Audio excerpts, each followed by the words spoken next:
Buenos días, estamos aquí. Mi nombre es Milena Altalora y mi compañera Valentina Navarro. Estamos en el programa de licenciatura de lenguas extranjeras con énfasis en inglés y vamos a hacer una pequeña entrevista al profesor Carlos González.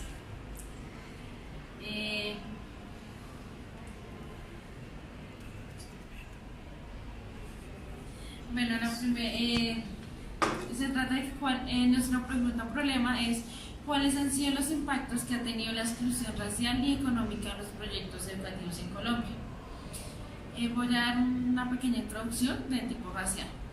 Desde el movimiento social de las comunidades negras en 1998, la exclusión es no admitir que una persona tiene oportunidades y tiene derechos, porque es diferente racialmente a la mayoría de la población. Además, la entienden también como el grado de la intolerancia que tiene la sociedad frente a alguna comunidad que se presenta diferencia en cuanto a los estilos de comportamiento social. ¿Cómo esto toma poder en la educación, haciendo que afrocolombianos, indígenas y comunidades de escasos recursos económicos no puedan obtener estudios por su clase social y por su procedencia? Considero que el racismo es un fenómeno que ha afectado a la humanidad desde hace muchos siglos. La segregación ha estado presente en diferentes culturas. En el caso colombiano, posiblemente en gran parte del territorio el racismo es menos notorio comparativamente con otros países de América. Sin embargo, creo que son más las condiciones económicas y sociopolíticas las que pueden generar algunos fenómenos excluyentes para las comunidades que tienen menos acceso a recursos en todo sentido. Por ejemplo, servicios públicos, incluida la educación. Me parece que en el caso colombiano prima más lo económico que otros sectores. Los colegios, las universidades, creo que han favorecido la integración, la inclusión de las comunidades, indistintamente si el problema es económico o es un fenómeno relacionado con lo religioso o con una raza. Considero que la Constitución política ha dado ideales para que el sistema educativo sea incluyente, pero a la vez, para muchos de ellos hay un problema cultural, creerse que son personas marginadas, y eso hace que se sientan incómodos en determinados contextos. Hay ocasiones en que las comunidades negras sienten que son marginadas, pero tampoco hacen nada por superarlo. Si se asume una actitud de liderazgo, podemos encontrar N ejemplos donde estas comunidades se han posicionado muy bien, no solo en lo educativo, sino en lo económico, en lo político. Son líderes. Sin embargo, cuando uno mira fenómenos como los electorales, encuentra que son personas no negras, no pertenecientes a las negritudes, las que los representan a ellos. Y hay partidos políticos y hay movimientos políticos que figuran su representación a nombre de las negritudes.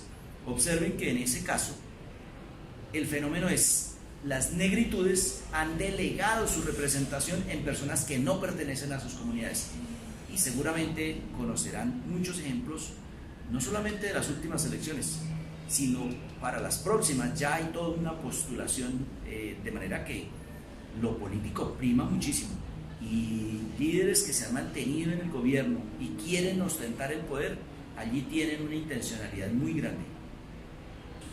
Bueno, otra pregunta es, ¿hasta qué punto la condición racial determina el acceso a las oportunidades educativas en Colombia? La respuesta tiene que ver con lo anterior. Yo no puedo aceptar que por el hecho de ser negro o pertenecer a una determinada religión vaya a ser excluido. La exclusión en algunos casos se da mucho en lo mental, en la concepción neuronal que para algunos de ellos se posiciona allí. Entonces, si hay sectores representantes de raizales, de negritudes, de otras poblaciones y se creen excluidos, eso pesa mucho en la organización de sus comunidades. Entonces, Hay que motivar en ellos también pensarse distinto, pensar que son líderes, pensar que pertenecen en igualdad de condiciones a otras comunidades y por lo tanto se superará esa exclusión que está más desde lo individual pero que afecta muchísimo a sus colectividades. Pero la misma sociedad es la que se ha encargado de hacer que, digamos, esta gente se sienta un poco menos a los que de pronto tenemos la oportunidad de estudiar por nuestra posición económica, por nuestras procedencias. Si miramos el ejemplo de Uniminuto, aquí hay personas que pertenecen a comunidades negras que vienen subsidiados por sus comunidades. Y si uno mira en universidades estatales, el apoyo que brinda el Estado para que comunidades indígenas, comunidades raizales, gitanos, negritudes puedan ingresar al sistema educativo subsidiado por el Estado, uno encuentra que hay un buen número. Yo discrepo de la manera de percibir que son algunos sectores los que excluyen. Yo pienso que también hay que empoderarlos a ellos para que se sientan con todos sus derechos, los conozcan, y me consta que hay líderes representantes de negritudes que han jalonado el reconocimiento de sus derechos al interior de las comunidades. Aquí igual, hay en varios años personas provenientes de comunidades indígenas han tenido el apoyo de algunos sectores de la sociedad para ingresar, y el compromiso para ellos es volver a sus comunidades, apoyarlas para motivar nuevos desarrollos. Entonces creo que esto es de lado y lado. De una parte, los que se creen de razas más puras deben superar esa manera inadecuada de limitarles ciertas facultades, pero es también posicionar al que se cree marginado para que reconozca sus derechos, lo reclame y motive a otros a ejercer sus derechos. Ahora entremos en las preguntas tipo económico. En la educación, en una educación con igualdad formal ante la ley y con una brutal desigualdad frente al mercado, da como resultado un sistema segregado en el que la educación no es un bien común, sino uno excluyente y que por lo tanto no es pública, aunque se haya aumentado la oferta social. ¿Cómo esta exclusión económica ha afectado el proyecto educativo, haciendo que la mitad de la comunidad solo quede hasta la secundaria y cuarta parte hasta el bachiller? La educación, desde la concepción de la educación, es un servicio público, que hay dos tipos de oferentes. Sector estatal es lo que a veces algunas personas llaman educación pública, pero incluidos universidades de capital privado ofrecen un servicio público porque así está concebido constitucionalmente. Lo mismo ocurre con los colegios. La educación en los colegios es un servicio público, pero el prestador puede ser un particular, entonces es de capital privado. En consecuencia, toda la educación desde la mirada constitucional es un servicio público y debería ofrecer acceso a todos. Si uno lo contrasta con otro servicio público, el transporte, pensémoslo en Bogotá, es un servicio público, pero algunas personas no podrán tener el dinero para acceder a ese servicio porque lo ofrece un prestador de capital privado. Si la educación es un servicio público, es el Estado, a través del gobierno, quien debería garantizarle ese derecho. Cuando uno retrocede, la Constitución del año 68 daba unas posibilidades para que el Estado asumiera ese compromiso y dedicara unos dineros en mayor escala para ofrecer mayor cobertura. Cuando aparece la ley 715 en el 2001, se restringe un poco esas posibilidades. Con la legalización de la ley 30 que regula las universidades, allí el concepto de autonomía universitaria fue utilizado para beneficio de algunas universidades y por lo tanto se excluye de ese acceso a muchos usuarios, ya sean colombianos o extranjeros.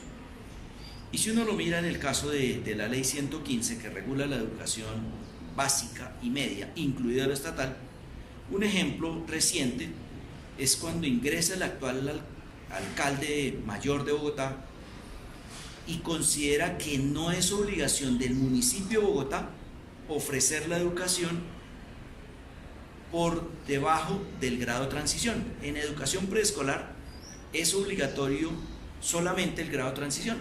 Entonces el alcalde Peñalosa dijo, no es obligación en los colegios distritales ofrecer jardín y prejardín, porque no lo obliga la Constitución. Eso fue un retroceso de al menos 16 años. Administraciones anteriores habían dado la posibilidad a los colegios para que ofertaran los grados jardín y prejardín. Sin embargo, el actual alcalde, amparado en una norma constitucional, restringe a los bogotanos la posibilidad de acceder a ese servicio. Entonces observe que en ese caso es un gobernante que utiliza a su acomodo una norma para regular el servicio. Y por esa misma vía uno podría encontrar otros ejemplos en Bogotá de cómo se va disminuyendo la posibilidad de acceder. Cuando ustedes escuchan la educación contratada, de darle a unos particulares la posibilidad de ofertar el servicio educativo en colegios distritales, el servicio se está restringiendo y solamente serán particulares a través de unos manejos económicos muy específicos como se va a ofertar el servicio. Y ustedes escuchan que en el caso del anterior secretario de Educación, en el momento en que intentó controlar esa educación contratada, o como la gente lo llamaba, educación en concesión,